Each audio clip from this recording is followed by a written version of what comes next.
all the participants, speakers today and yesterday. It has been a truly enlightening and a very different conference.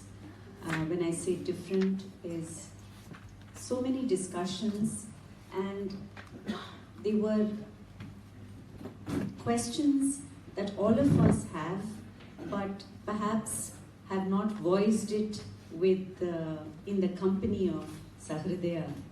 So it is very interesting, and I hope this will be a dialogue that will continue, and the young dance fraternity should hold hands together and move forward, trying to at least find small solutions that can lead to a big change. I just want to place a few questions and points that came to my mind from yesterday and today. Yesterday, in the wonderful keynote address by Kumari Malavika Saragai, one of the things, there were 2 points that struck me. One was, she compared the Shruti, the existence of Shruti, or the value and the crucial point of Shruti in music, to alignment with time and space in Bharatanatyam. It was very interesting.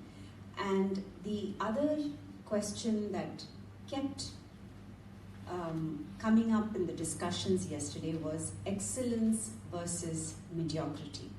Now, who determines what excellence is? And who determines who is mediocre and what is mediocrity?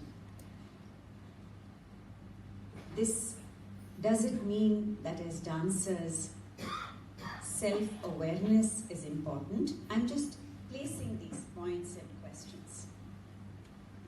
And when you come, this thought of mediocrity in Jayachandran's speech today, I just want to say that Jayachandran, and I hope that I'm at least a few more like him, they're crucial for this dance fraternity, the art fraternity.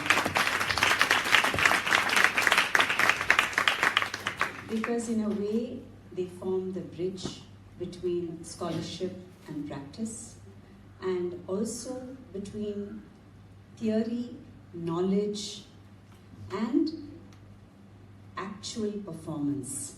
Now, whether these two should be one, I mean, those are all other questions. I don't want to go into that, but I just want to say a thank you. And during your talk, one of the things that came up was Vidya is necessary for everyone. Absolutely. But is performance necessary for everyone? That is a question. Again, that is the following the point of excellence versus mediocrity. Now, also the idea of performance has changed. What is a performance? Who you perform for and what you perform has changed. So that is one thing. And the other thing that I have now, that I would like to raise or place the point before everybody is, does the past have to rest heavy on our shoulders, or do we allow ourselves to be inspired to create a different present and a future? This is a question that I would like to place. Now, the other thing, the other point was, if everything was interlinked, am I right in that? Everything was interlinked. I would like to ask, what is this word interlinking mean today? Now, does it mean, like you said, now everything the solo artist does the job, or rather is responsible for everything today. Now, this interlinking, what does that mean? Does it mean that you use different resource persons and together work as a collaboration to create a work of art, a piece of a composition or a production? Or does the artist have to learn these knowledge systems and the work of art or the production is born out of this learning? So this is another thing that I would like to pose to the dancers today, young dancers today. And in Anjana's presentation, I loved the point. Today we have lost our sense of value. Did you mention that? So we have lost confidence in our own contribution to society. So why is that? And is it true? Do you all agree with it? Do we all agree with it? And if we do, why is that? And if we don't, what is the basis on which that we believe that? The other, I think, point was dance creates an industry. So dancers provide a livelihood for many, many different crafts and arts and disciplines. But do dancers provide a livelihood for themselves? I think this is a point that we need to ask ourselves. And of course, everybody mentioned the transformative power of art. And everybody agrees that this transformative power is intangible, cannot be seen, cannot be quantified. But can it be, this is my question, can we work with the medical fraternity, with other disciplines, and create a tangible, a quantifiable impact, a transformative impact on society? This is a question. In Juditha's, the wonderful presentation, I felt that the impact, they all spoke about the impact of performance, of learning, of teaching Bharatanatyam or Indian classical dance. The impact was felt at a very emotional level. And they also said it teaches them ethics, it gives them a sense of balance. This is very interesting because this is something all over the world, I think, not just outside India, but even within India, I think most of us respond to dance at a very emotional level. And the other question that was posed, to them in the video presentation was, why do you dance? But I think this is not true just for dancers outside this country. Even all of us, at some point in our lives, we have been asked, why do you dance? Or, if you dance, what else do you do? Meaning, what is left unsaid is worthwhile. Now, one of the things that in Medha's presentation, and Apoorva said that was born out of the question when there was the floods in Chennai, is, should we perform? Now, does that mean art and artists are the conscience keepers of society? Is that why it becomes a moral issue, whether it is right or wrong? So is dance not just a profession, but it is also, in a way, we reflect the conscience of society. Is it like that? Another very interesting point that both the Sahasra and Judita spoke about was where words cannot express, I think even Medha, where words cannot express, art becomes effective. And I think even Aravinth, when he spoke about Agadi and the refugee crisis and his own personal experience, where your anguish cannot be expressed and where there is turmoil within and without, art not just heals but communicates that which we cannot express in words. One of the things some of the questions that I would like to pose for all of us, and especially for the dancers of today, what are we looking for, or what are you looking for? Are you looking for numbers in terms of recognition, in terms of audience, in terms of the financial compensation, in terms of compositions that you learn? Are you looking for transformation? Is it spiritual?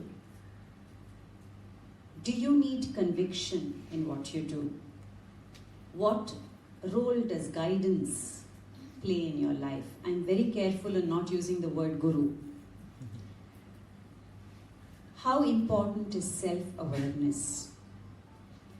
And there was a very interesting question. And to me it was in fact, I wished we had more time to discuss it yesterday, about appropriateness in content and in costume. There was a young dancer who spoke about why do we need to wear the sari or the appropriate costume? Does it mean that we are not being ourselves? In a way it was the dilemma of their own self-will versus what is expected of them. Now, again, so the appropriateness of your costume or what you wear during practice or performance or in your private space and appropriateness of content.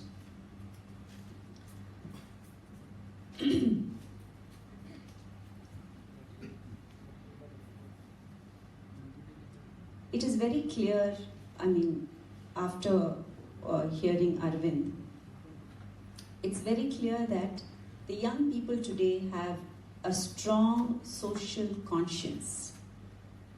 How do we channelize it, is my question. You have a strong social conscience.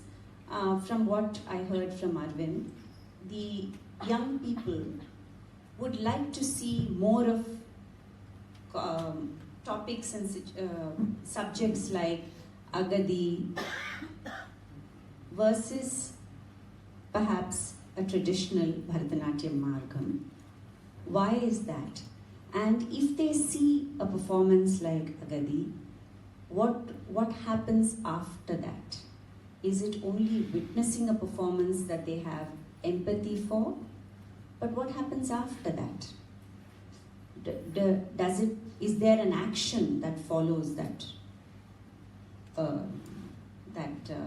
witnessing a performance? And why is there no empathy, or seemingly no empathy? Is there no empathy for a Bharatanatyam repertoire? So these are some of the questions that, and is it necessary then for young dancers to explore more contemporary themes? And one thing that has always,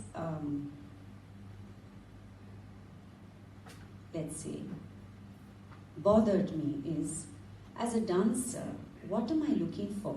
Quantity or quality? Quantity even in terms of the numbers that come to see dance, the numbers that appreciate or understand, the numbers that support.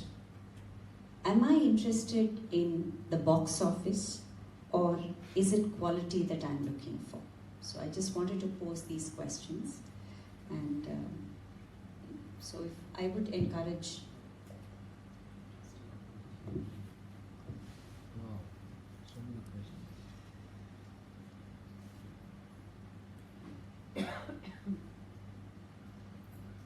It's quite interesting that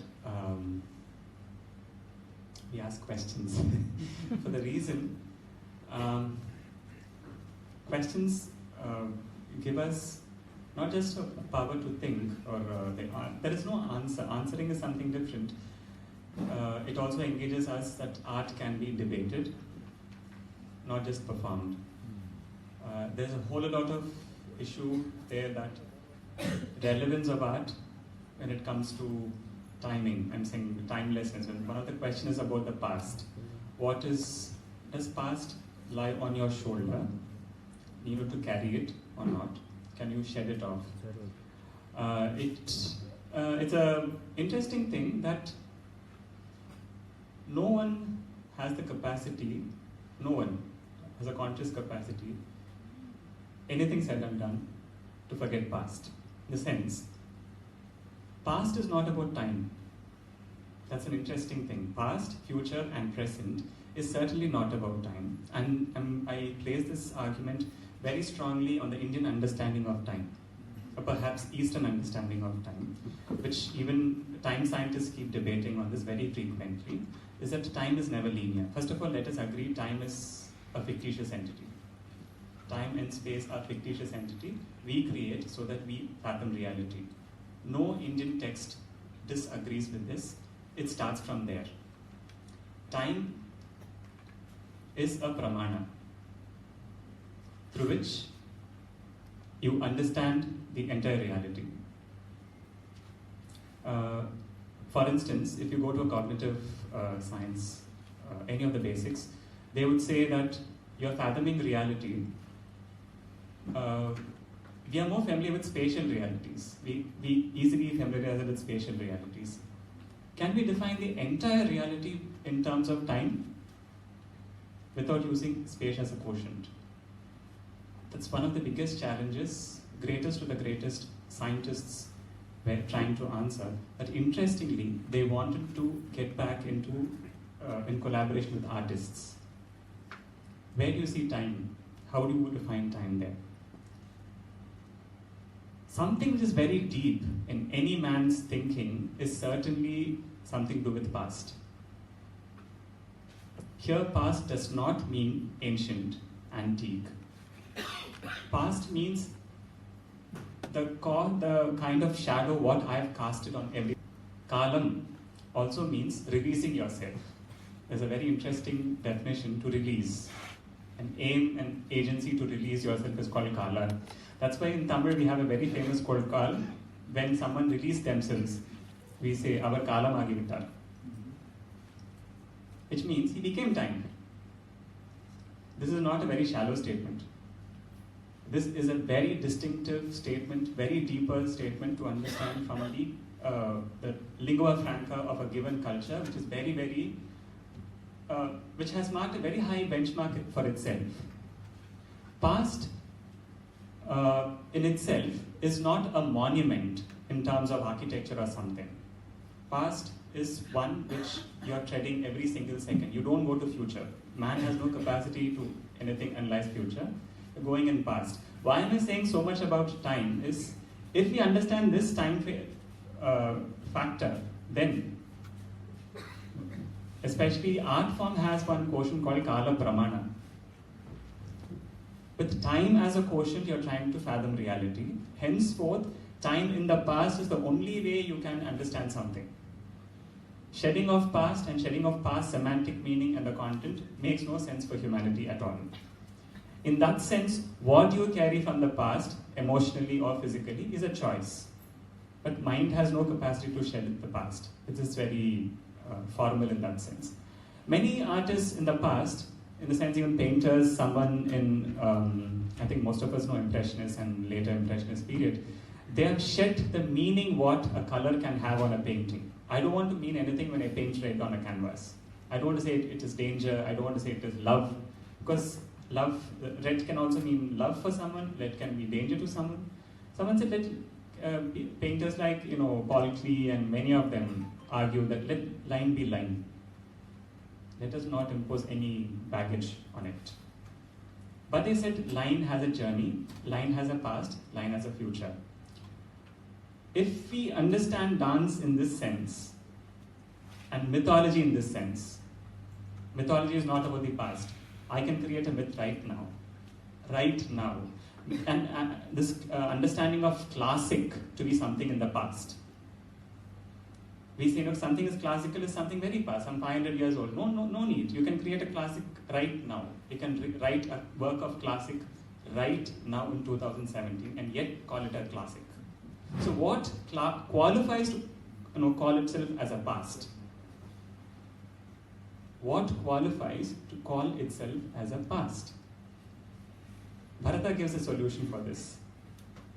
Interestingly, chapter 1 in Natyashastra, he gives a very interesting reading here.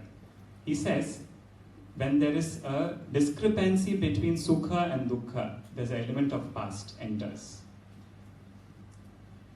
It's a very, sukha and dukkha need not be read only as happiness and sadness. There's an interesting meaning. When there's a dichotomy between sukha and dukkha, the element of past enters. Chapter 1 and commentary given by Abhinava also explains this.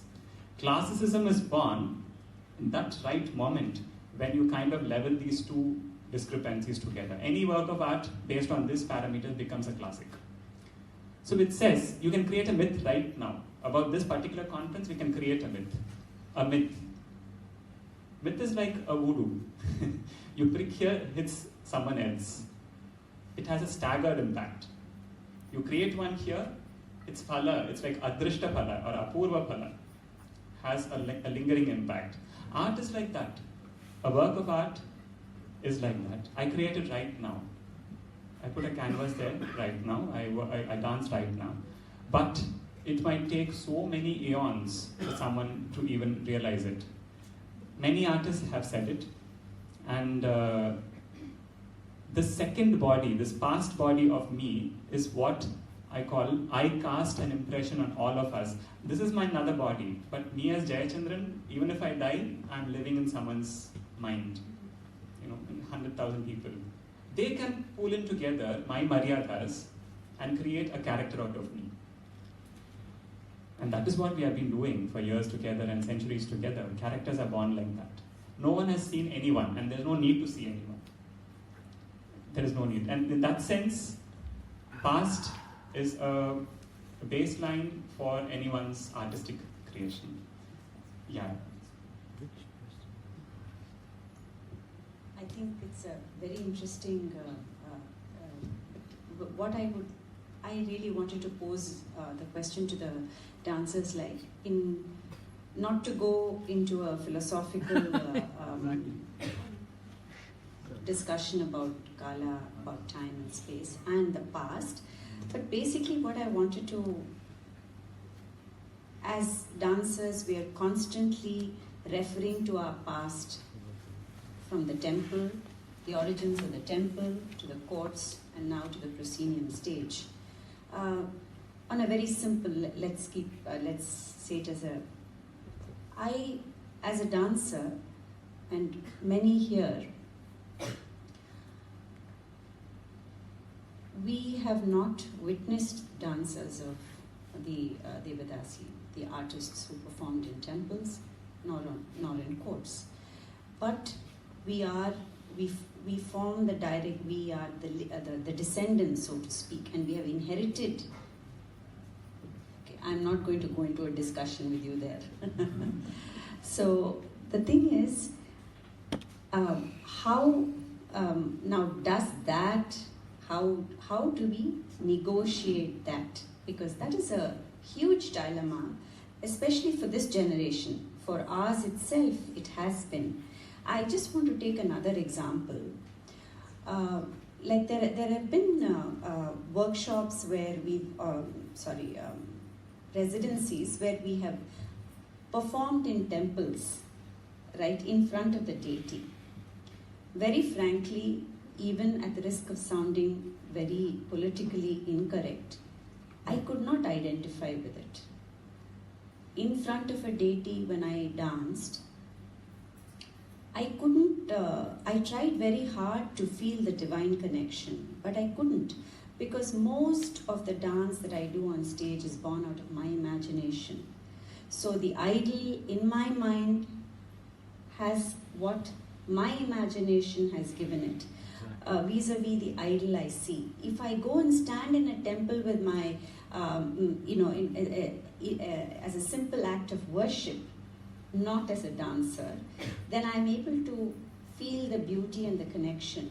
But when I do it as a dancer, somehow the physical idol interferes with my imagination. So I could not identify with it as a dancer. So then how do I connect with the dancers of yesteryears who performed in temples and courts? This is just a simple question that I asked myself, which I'm now, that in that connection I want to know, how much does that past influence me, right? And how much do I carry it with me, because today that temple worship is not relevant to me, isn't it? So I'd like to, if anybody has any. There could be different perspective to that question. So one perspective, I try to compare dance with poetry. So there are English poets who write poetry today, and they are using the same language that was written poetry by Shakespeare, Mark Twain, Charles Dickens, and then now. Do they carry the baggage, oh, I'm using Shakespeare's English, so there's certain thing to follow. What they have to follow is a grammar, which is prevailing today. So if dance is a language of communication, if dance is a language of what you want to express to another human being or a group of human beings, or what you feel inside, you use the grammar. Bharatanatyam is a language with grammar. You have to think, am I following the Devadasis language? Devadasis wrote their poetry in dance at that time, and then we are writing now at that time. So for me, I would ask the question to a poet, how much are they worried other than grammar? Of course, grammatically wrong language is not poetry, but the expressing one's thought through a language. So this is what I am always asking myself. Do literature writers and poets have baggage with Shakespeare's English? I like to think that dancers should see themselves more as actors. So for me, when I'm on stage, I feel like I'm taking on the role of someone. And therefore, if I'm doing a padam or doing something from the past, is to understand what they would have felt at that time and the connection that they had, either through the literature or through the character. And I don't necessarily have to feel that in real life. And if you're an actor, you take on many roles, some which are completely contrasting with your personal nature. So if you look at it like that, for me, it's just stepping into the shoes of somebody else and then using my artistic skill to convince the audience the same.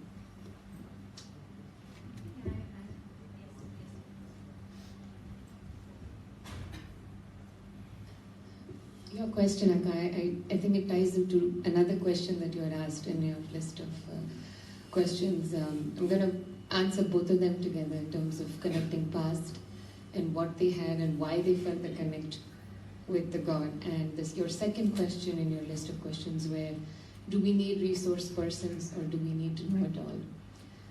I think what happened in the past, why they felt the connection with the deity while performing in front of the deity, is because their knowledge was not just limited to the art form of movement.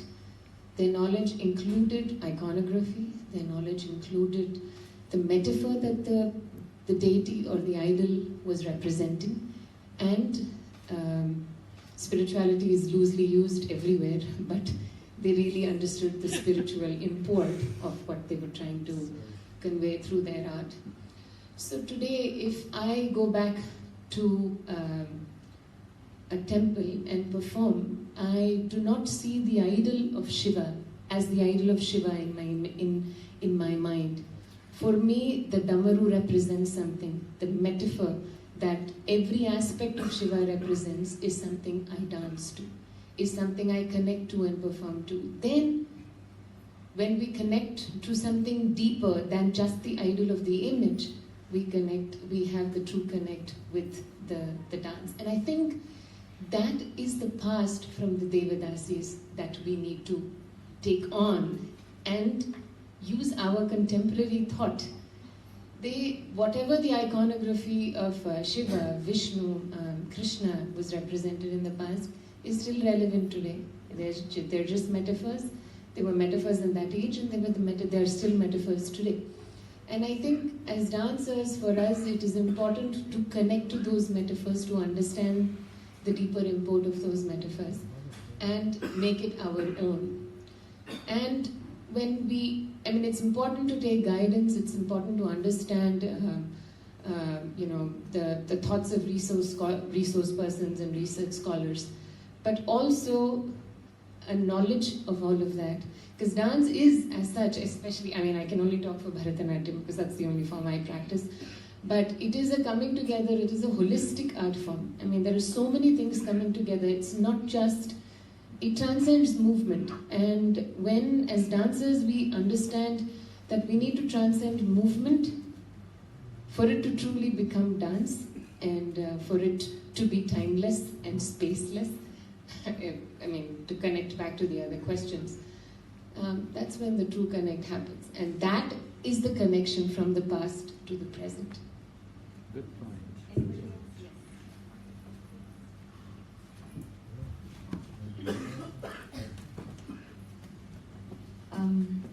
When it comes to contemporariness of the content, I'd like to just recount 3 things. One is, one of our 13-year-old dance students lost her father recently, and she came to me and just said this. She said, "Last week, Akka, my father brought me biryani. This time, this week, who will get me biryani?" That was her way of expression. It was not poetic, but it was just there. And I read Sangam, and it says, "Attrai Thingal Navil." Last month I had my father and I had my place. This month I have no father and I'm at the mercy of my enemies. What is not contemporary about this? And the second, I would recount this Sevili Thai who says she never even crossed the front of our door, and today she's had the audacity to go away with this person in this forest. Which mother does not feel this in today's life? It's absolutely contemporary. And the third thing I would like to recount is, I went to Hampi, I saw this huge monkey with this long tail, I forget the name. Yeah, and there were crackers, and the monkey climbed this thing and looked up at the skies, very puzzled because it thought it was thunder. And this is a 1,400-year-old poem which says Silamandi Alamande Marameri Mugil Parkum Tiruvayare of Jnanasamandar. What is not contemporary about this? So my question is, the question is not whether it's situated in the past or in the literature of the past or literature of today, but once we remove that we are only playing the role of a courtesan or a devotee, frees us. Which means if we become anything else, all the small strands of emotion which we go through as normal human beings, we are normal human beings. We are a sister, we are a mother, we are a daughter, we are a wife, and many things. So if we just remove this, just the context that we are either a devotee or a dancer, opens out. At least this is what I think. Very, very interesting, and I think it also, in a way, reflects what Anjana was trying to say, that when you're performing or communicating a certain composition, then you understand, you become an actor, trying to understand what the composition demands, the psyche of the poetry and the poet. Thank you. I just wanted to ask again of all of you here, what does guidance mean for today's young generation of artists? Is it necessary? And if so, what is it? What does it mean to you?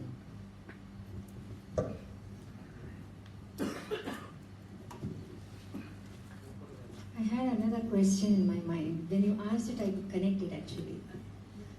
I was wanting to ask, you said performance has a staggered impact. My question is, should performance itself be a staggered impact? We call it wholesomeness, kuttu, performance, everything, but I've not seen it in cooking. As you cook, you're giving it, serving it to people. We don't do it. The byproduct, the flavor, the smell of it, it is already there in the society. But kuttu is like performance, is like cooked food. When you said Chidambaram temple, you showed Chidambaram temple and said it is a performance. And you mentioned only space in that. And you also said it's wholesome. You didn't mention about time in that. Why? What is the significance that you communicated without saying it? And where the guidance plays a part in putting up a performance as a fully cooked food. And performance, when you put a full performance only, it will have a staggered effect in the wholesome manner. When you put up a performance as half cooked food, it will have that impact only. Can I just interrupt to ask if there are any comments on guidance? Can you answer that before we request JC to give an answer? Yeah, we need guidance there. I would like the young people sitting there, all the Kalakshatra students, what does guidance mean? Does the word guru have an impact on your lives? What does guidance mean? Yes. For my personal experience, guidance is not just the external factor which we learn from it, but it is also a self-awareness which we learn from ourselves, and our self-awareness guide our paths. But your self-awareness is also influenced by extraneous factors, isn't it? So for that, how much of importance do you place to all that? Even for that journey inside. Can you take the mic? Even for the journey inside, there has to be food, isn't it? So, what role does that, would you give that? What importance would you give that? Yeah. Anybody? I feel there is a connectivity in both things, like external factors, but also learning from those factors and then experimenting ourselves and doing those things and then learning from the external factors and then continuing.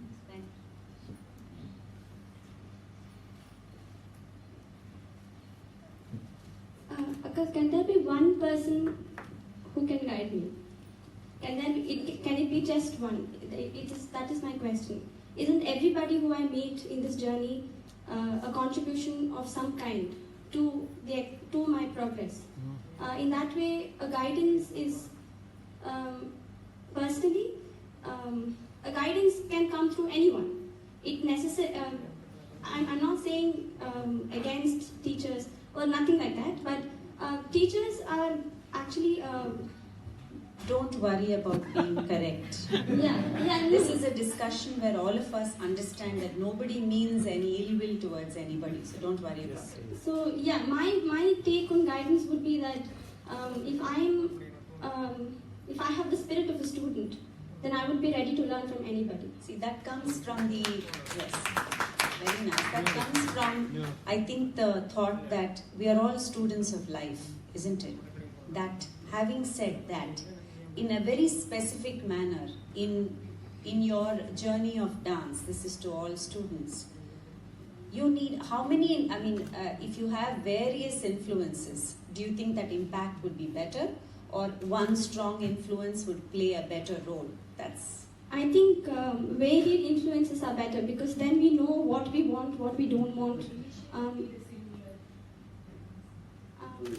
Coming from an institution, I find it really amusing that I have been offered in a platter so many varieties.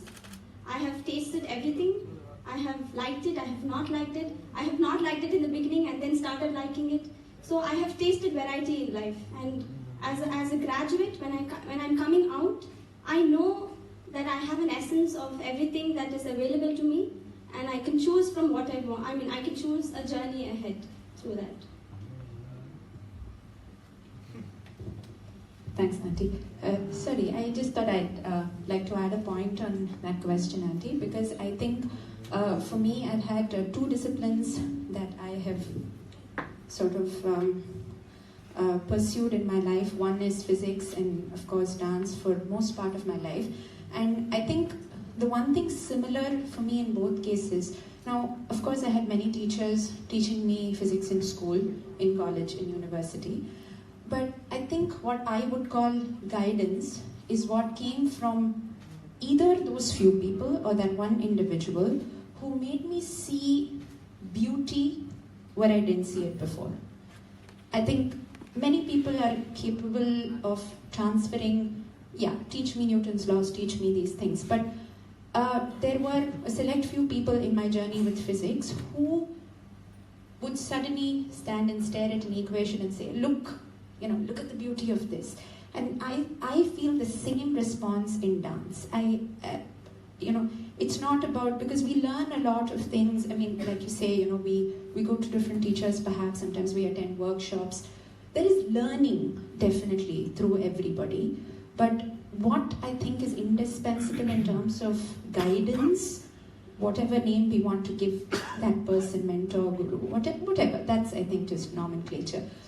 But someone who makes you see the beauty of something that has just sort of appeared in front of you that it wasn't before, and shows you, I don't think there's a laid out path, especially in art, there's no way to get from here to there, but someone who points a finger in the right direction and edges you on constantly to push those boundaries and to get to that point. Because I don't think every influence which comes in our life necessarily does that for us. Thank you.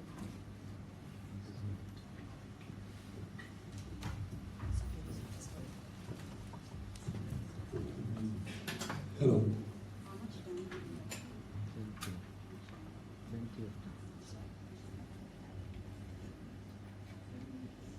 I won't take much time. It's also, I'm not trying to answer elaborately. I'm just, in my answer, I'm asking a question to everyone here. It's very important that who is giving the guidance to whom. Let me take an example, and I'll cut short there. I'm a businessman. For me, what's important probably is, it's debatable, of course. For me, what's important is the bottom line is very important. Profit making is important. So I relate every discussion of mine based on that. Now, my daughter is a dancer. Am I the right person to give the guidance to her? Am I the right person? Because I look at it in a totally different way. So what should I do? But my daughter comes and asks me, okay, do I guide her? How do I guide her? I have no answers. I've been asking people. I said, what do I do? I tell them, okay, you perform. This was a question that was raised by you, ma'am. I said, how do we measure the success? Should I say number of performances, or the audience, or what? So how do I guide as a person from a business background to my daughter who is a dancer? How do I give the guidance to her? Or am I the right person to guide her? Thank you. Can I just start a fresh thread on this before we move on to Shashi? Regarding the guidance, and I think it pertains a little more to the students. I think guidance for me changed, the concept of guidance changed at every stage of my dancing. When I started dancing,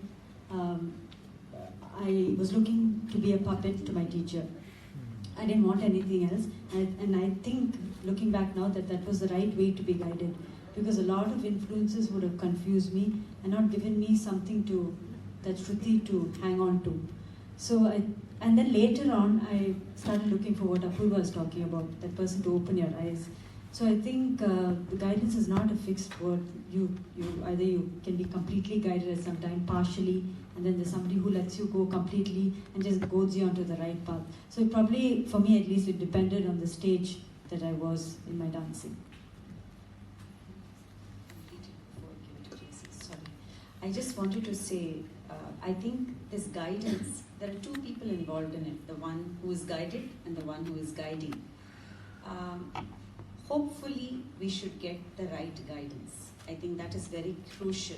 Having the right kind of guidance, somebody who will look at you for what you are, for your strengths and weaknesses, and there is no other interest in that person but to make sure you attain your maximum potential. That, I think, is very crucial.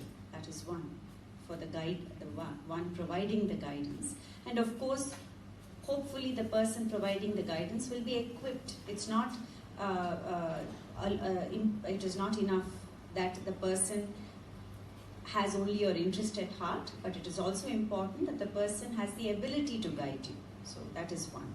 The one who is guided should have implicit trust and faith in the person who is guiding. I think that is very crucial because I don't want to start another thread with JC by using the word surrender, but that is what I understand.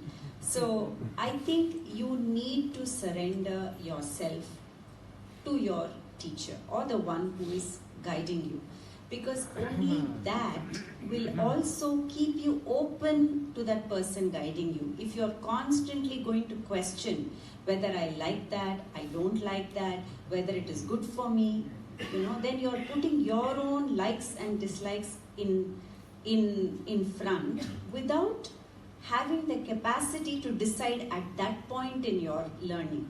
You may not be mature enough to understand what is good for you and what is not, what you like, what you don't like.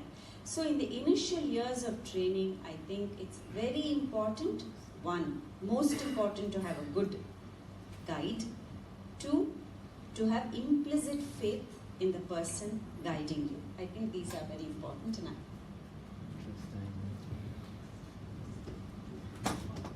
In fact, when I asked for the mic, I had these points in mind. Guidance can come from our teachers and from our friends and also from our students at times. And when you spoke about the complete surrender to the teacher, I agree. But I have been a student and a teacher. I'm neither a youngster nor a mature teacher. But the person who guides should also have the goal to guide them to the right path and to, without having insecurities themselves. Unfortunately, it happens many a times. So a guidance, and when Aryamba told about all the varied influences, yes, after a performance, I'm a person who would always like to take the feedbacks. The positive comes on stage, the negative comes the day after. They see it varies. Each person has a different approach or understanding. But if we take the average, we will know what went wrong or what went right. That will definitely guide us. So, as I would like to tell the youngsters, take the criticism or feedback the next day, then you will get the real feedback. I am very happy to have my teacher who will, the next day when I call her, the guidance goes on for 1 hour. It runs into 8 pages, which has always guided to my choreographic the next time. Thank you.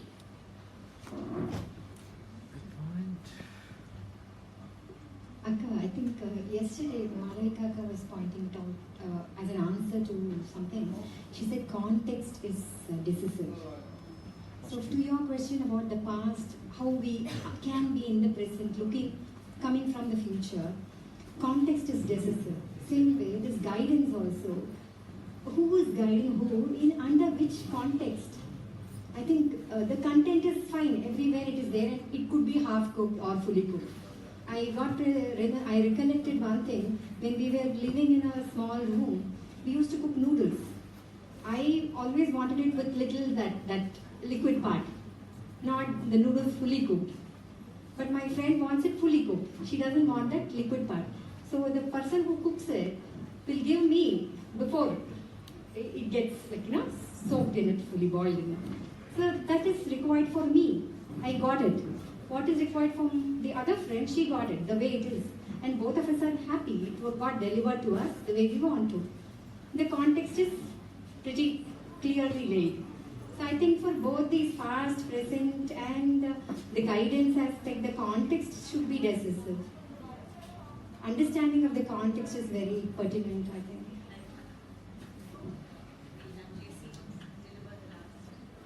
Oh, sorry. Do you want to take? Sorry. Do we have time? I'm just Yeah, just make it. I thoroughly agree with you when you said surrender. It's a trust. Even me being a doctor, we cannot deliver if the patients don't trust to us. At the end of the day, after the work is done, we only say thank you for trusting us. Without that trust, no one can deliver. Any profession we cannot deliver. So that trust is extremely important, number one. Number two, guidance need not be a person guiding you. It can be anything in nature. It can be a tree, it can be the moon. We're talking dance about the moon. It can be the moon, the sun, the rivers, the hills. So wherever you're traveling, and even the poor, the beggars on the road, the compassion, wherever you feel empathy, sympathy, anyone can guide you. So guidance need not be a guru. Even that person can become a guru for your guidance. And when it comes to guidance and choosing who is the right guru, I feel if the guru can voice what is in your heart, if the guru can voice what is in your heart, maybe that's the right guidance. Without you asking for so many things. This is what I said to share.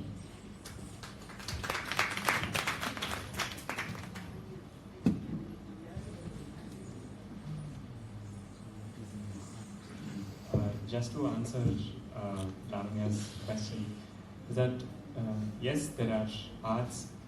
When you especially spoke about Chidambaram Temple, you asked me a question. So how is it a performance? Is that the way I should take your question? Like, how do you see an architecture as a performance? In the sense, let me put it the other way around. See, it's always space and time together, we say. Make it as one package. Yeah. You said space, only space, and then you said, what is the value of that performance to the society and this performance to the society in time? Okay. If I may just take few minutes of yours, the entire work of art, generally art scholars differentiate art to be two ways. One is time-centric, another is space-centric, just in a very shallow translation. They're called synchronic art and diachronic art. Synchronic art are there where you present all the art in one whole, like a painting, like a sculpture, like a pottery, ceramic, fabric of cloth. The entire design is presented to you in one architecture. These are all one thing presented to you.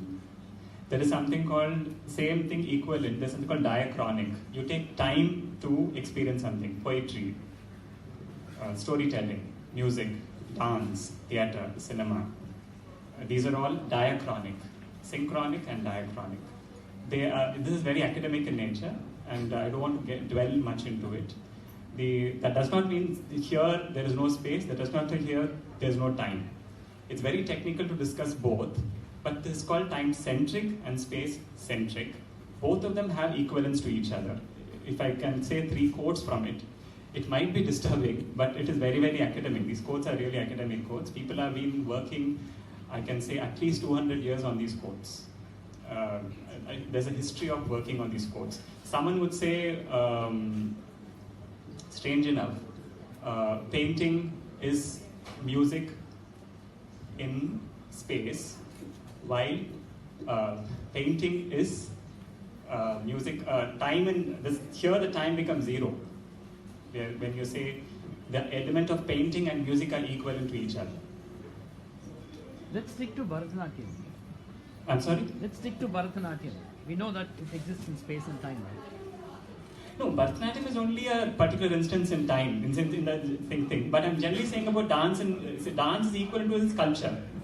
They say sculpture and dance is same, architecture and theatre is same, and painting and music is equivalent to each other. One is on space-centric, other is time-centric. We are not delving deep into it, but I'm giving you an opening where we can refer to, if at all we refer to. In that context, I refer to Chidambaram as a performance.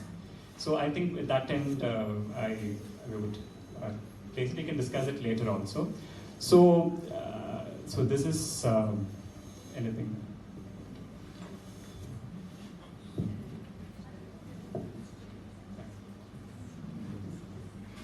Any comments?